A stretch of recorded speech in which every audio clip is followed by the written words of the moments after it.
저에게 주시는 말씀은 스가랴 9장 1절에서 8절까지의 말씀입니다. 스가랴서 9장 1절에서 8절까지의 말씀입니다. 다 찾으신 줄로 알고 저와 여러분들이 교독하도록 하겠습니다. 여호와의 말씀이 하드락 땅에 내리며 다메섹에 머물리니 사람들과 이스라엘 모든 지파의 눈이 여호와를 우러러 봄이니라.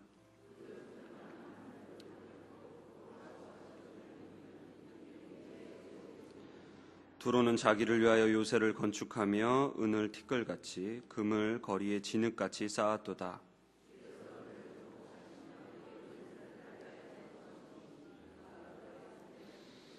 아스글론이 보고 무서워하며 가사도 심히 아파할 것이며 에그로는 그 소망이 수치가 되므로 역시 그러하리라.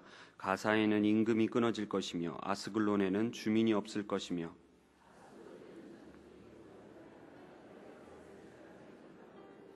그의 입에서 그의 피를 그의 잇 사이에서 그 가증한 것을 제거하리니 그들도 남아서 우리 하나님께로 돌아와서 유다의 한 지도자같이 되겠고 에그로는 여부수 사람같이 되리라.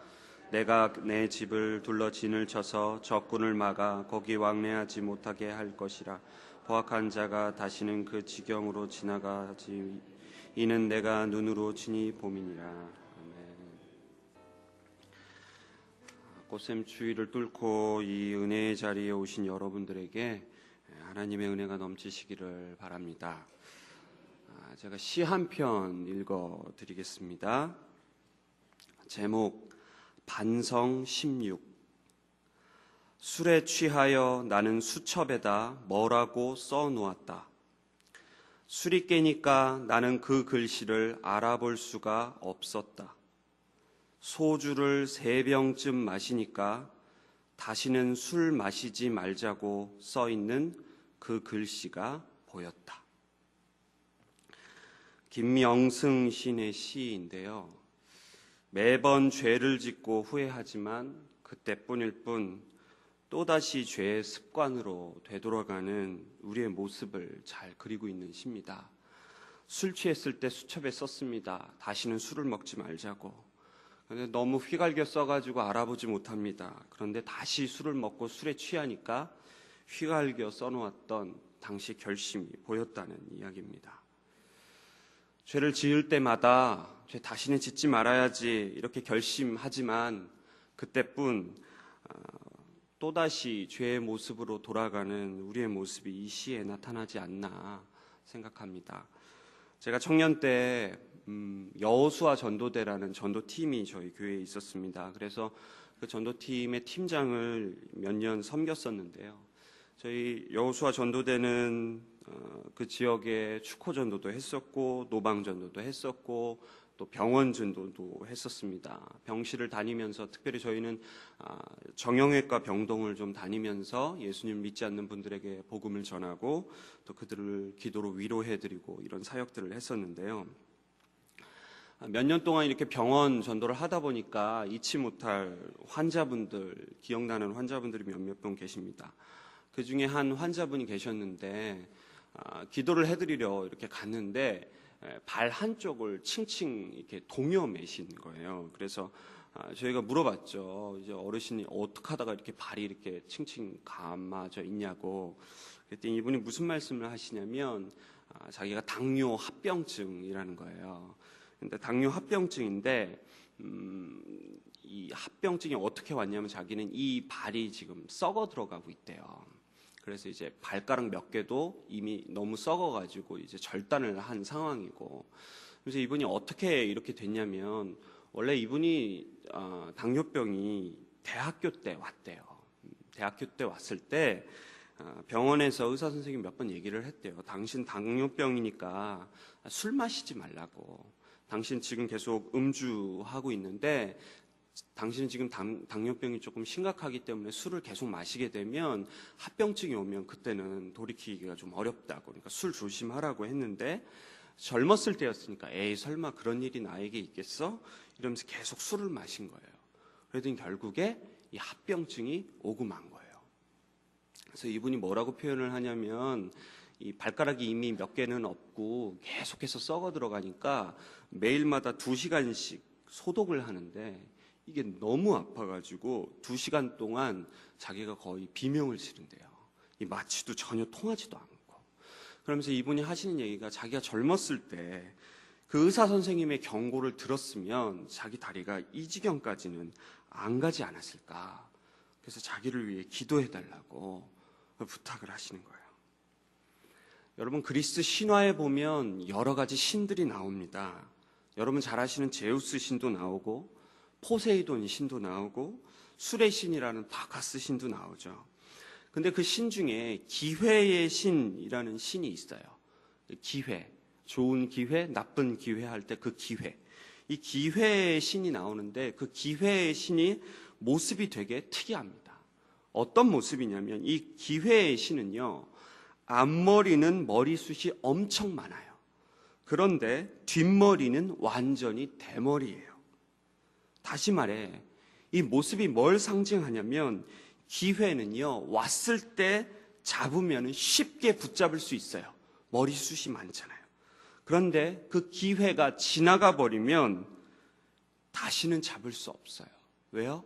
대머리잖아요. 잡을 수 있는 머리카락이 전혀 없어요. 여러분, 회개의 기회가 있을 때 잡으셔야 됩니다.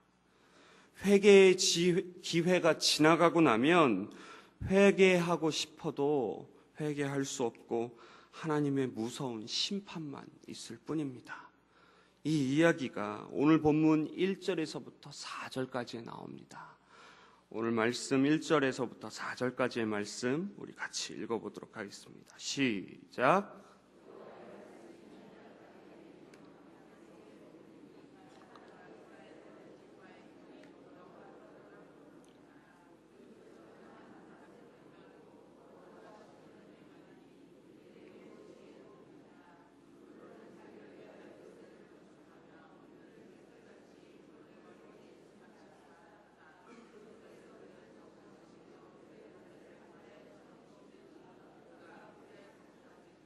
아멘. 여러분 1절을 조금 주목해 보실까요? 1절에 보면 여호와의 말씀이 하드락 땅에 내리며 라고 되어 있지만 히브리어 원문에 보면 한 가지 한글 성경에서 해석을 빠뜨린 것이 있습니다. 히브리어 원문에 보면 첫 1절의 시작은 마사라는 단어로 시작합니다. 마사라는 단어. 이 마사라는 단어는 원래 어떤 말에서 시작됐냐면 들어올리다 라는 어원에서 시작된 단어예요. 들어올리다. 그래서 이 마사라는 단어의 뜻은 무거운 또는 부담이 되는 짐, 이런 뜻이에요. 그러니까 그냥 여호와의 말씀이 임한 것이 아니라 무거운 하나님의 말씀, 부담되는 하나님의 말씀, 짐이 되는 하나님의 말씀이 지금 하드락 땅에 임했다는 이야기입니다. 무거운 하나님의 말씀, 부담의 하나님의 말씀이란 말의 뜻은 곧 하나님의 경고의 말씀이 지금 하드락 땅에 임했다는 말입니다. 1절에 보면 이 말씀은 하드락 다메섹에 임합니다. 2절에 보면 하맛, 두로, 시돈에 이 말씀이 차례로 임합니다.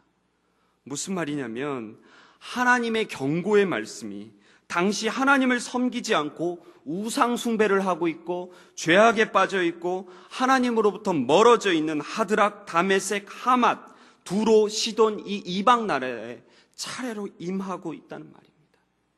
그렇다면 여러분, 왜 이 5개의 나라들이 하나님이 분명히 경고하고 있고 회개하고 주님께 돌아오라고 분명히 경고의 말씀을 하고 있는데 요나가 니느웨에 가서 회개하라고 했을 때 니느웨 백성들이 회개해서 돌아왔듯이, 그래서 회복이 임했듯이, 심판이 임하지 않았듯이 이들의 하나님의 경고의 말씀을 듣고 이들이 회개했다면 정말 회복될 수 있었는데 이들은 이 하나님의 말씀을 듣지 않습니다. 여러분, 여기서 이 말씀이 선포된 뒤에요, 정확하게 약 200년이 지난 뒤 알렉산더 대왕이 하드락, 그리고 하맛, 다메섹, 그 다음 두로와 시돈 차례로 멸망시킵니다. 이 말씀이 그대로 이루어져요. 더 무서운 것, 1절에 하드락 다메섹, 2절에 하맛 두로 시돈, 이 언급된 순서 그대로 알렉산더가 차례로 멸망시킵니다. 이 순서가요, 알렉산더가 실제로 멸망시킨 나라들의 순서, 정확한 순서예요. 하나님이 회개하라고 경고했을 때 이들이 회개했다면, 하나님이 200년 동안 기다리고 있을 때 이들이 회개의 기회를 놓치지 않았다면 이들은 멸망하지 않았을 거예요. 그런데 이들은 회개의 기회를 놓치고 말았습니다. 그렇다면 여러분, 왜 이 이방 나라들은 하나님이 회개하라고 그렇게 경고하셨을 때 회개하지 않고 하나님을 섬기지 않고 하나님을 떠났을까요? 그 이유가 오늘 본문 2절에 나옵니다. 2절 같이 한번 읽어보실까요? 시작.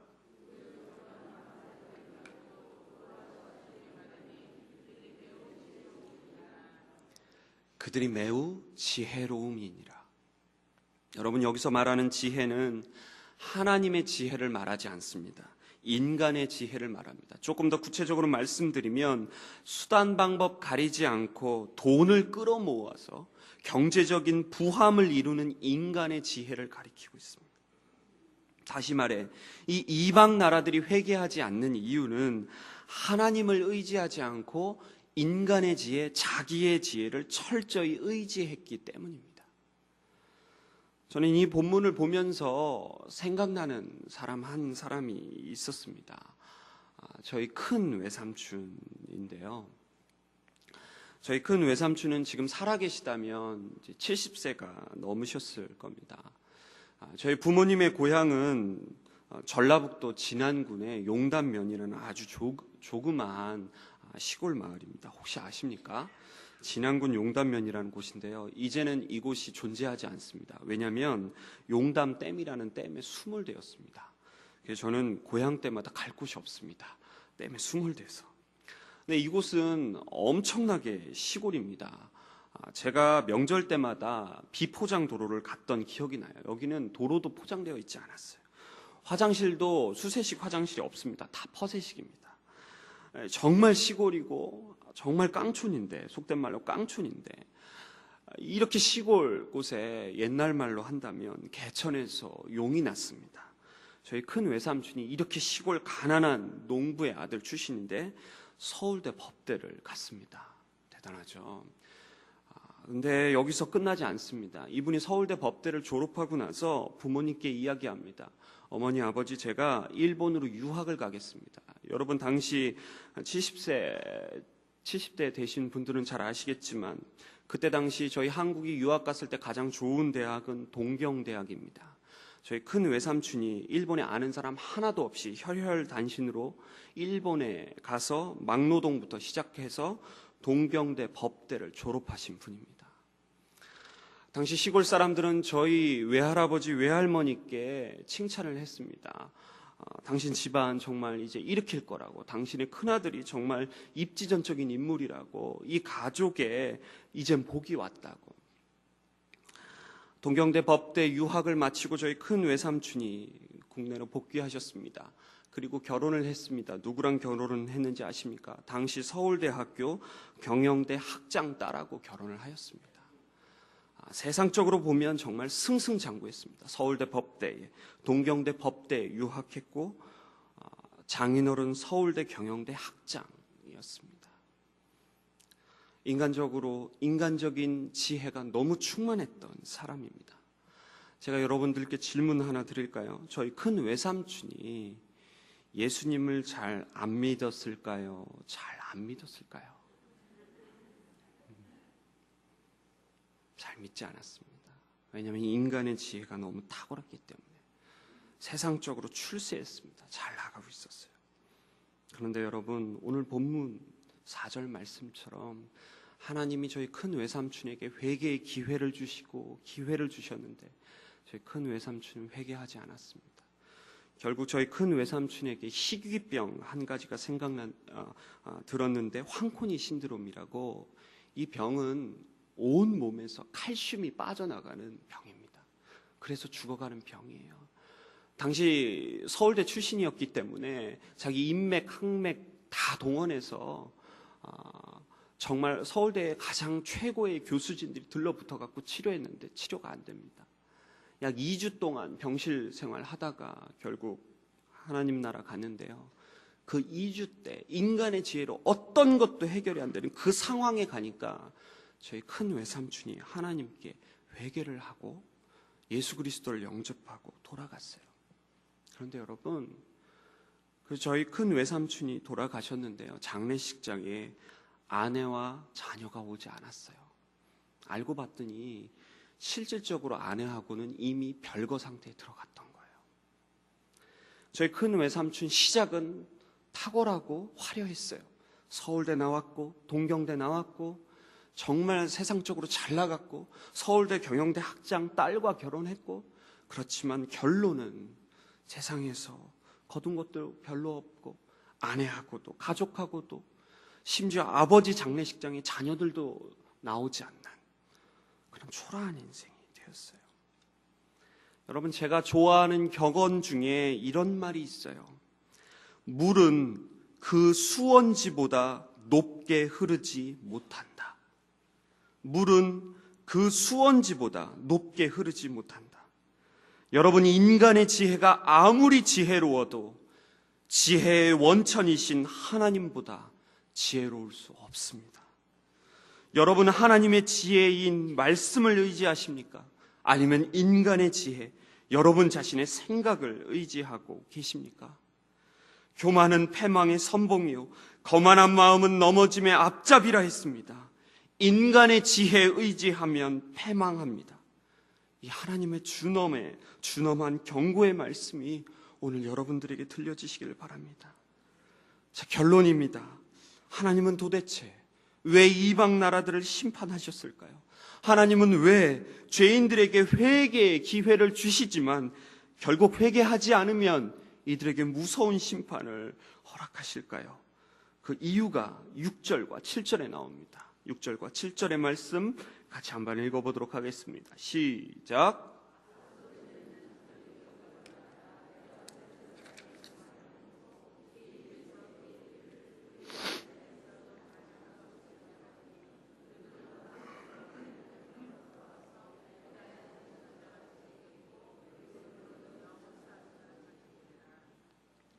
6절과 7절은 블레셋 족속에 대한 하나님의 예언의 말씀입니다. 7절 처음에 보시면 그의 입에서 그의 피를, 그의 입 사이에서 그 가증한 것들을 제거하겠다, 하나님이 예언하십니다. 이게 무슨 말이냐면 당시 블레셋 사람들은 이방신들에게 제사를 지낼 때 그 제물, 동물 시체겠죠, 그 제물을 드리면서 그 제물의 피를 벌컥벌컥 마셨습니다. 그리고 그 제물을, 피투성이가 된 그 제물을 뜯어 먹었어요. 그러니까 여러분, 7절의 말씀대로 그의 입에 피가 묻어 있겠죠. 피를 마시니까. 그리고 그 입 사이에 가증한 것들, 그 시체, 제물로 드렸던 그 시체가 입 속에 있겠죠. 먹었으니까. 그런데 하나님이 그것들을 다 제거하겠다라고 말씀하십니다. 우상 숭배의 죄악을 완전히 제거하겠다 말씀하십니다. 거기에서 끝나지 않습니다. 그들도 남아서 우리 하나님께로 돌아와서 유다의 한 지도자 같이 되겠다. 여러분, 블레셋은 대표적인 이스라엘의 대적 국가입니다. 대표적인 우상 숭배하는 국가입니다. 그런데 그 국가가 하나님께서 그들을 매질하시고 채찍질하시고 책망하셔서 결국 어떤 백성으로 삼으시겠대요? 이스라엘의 지도자, 하나님의 백성으로 변화시키겠다, 하나님이 예언하십니다. 무슨 말이냐면 하나님께서 우리를 책망하시는 이유, 하나님이 우리를 채찍질 하시는 이유가 무엇이냐면 우리를 멸망시키려고, 우리를 완전히 멸망시키기 위해서 하나님은 우리를 채찍질하시고 책망하시는 것이 아니라 우리의 죄를 끊어내고 우리를 온전하게 회복시키기 위한 하나님의 사랑의 매라는 이야기입니다. 저는 오늘 설교의 마지막을 우리 대한민국의 대표적인 지성인 이어령 선생님의 짧은 글 한 편 읽어드리고 오늘 설교를 좀 마무리 짓고 싶습니다. 2살 터울인 형과 나는 많이 싸웠었다. 어머니는 어느 날 우리가 몹시 싸우는 것을 보시고 끝내 회초리를 드셨다. 처음으로 우리 형제는 어머니로부터 호된 매를 맞게 된 것이다. 우리 형제는 묵묵히 그 자리에 서서 어머니의 매를 맞고 있었다. 그러나 어머니는 때리다 마시고 이렇게 소리치셨다. 이 바보들아, 너희들은 남의 집 아이들처럼 그래 도망칠 줄도 모르니? 이 말에 우리는 용기를 얻어 바깥으로 도망친다. 어머니는 우리를 매질하면서도 마음이 아프셨던 것이다. 어서 우리가 도망치기를 속으로 원하셨던 것이다. 저는 이 이어령 선생님의 글을 보면서 우리를 책망하시고 때론 우리를 무섭게 심판하실 때 하나님의 마음을 알 수 있었습니다. 하나님이 우리를 매질하실 때, 우리를 책망하실 때 너 멸망해라, 어디 두고 보자, 내 화풀이 너한테 내가 풀어보겠다 하지 않으시고 이어령 선생님의 어머니처럼 너무 마음이 아프신 그 사랑의 마음, 저는 오늘 느낄 수 있었습니다. 오늘 이 아침 여러분 스가랴서 9장 말씀을 통해 이 하나님의 경고의 말씀이 들린다면 하나님의 이 사랑의 말씀을, 이 사랑의 마음을 깨달으시고 속히 하나님께로 돌아가시는 여러분들 다 되시기를 예수 그리스도의 이름으로 축원드립니다. 이 시간 우리 하나님께서 주신 말씀 생각하면서 기도하는 시간 갖도록 하겠습니다.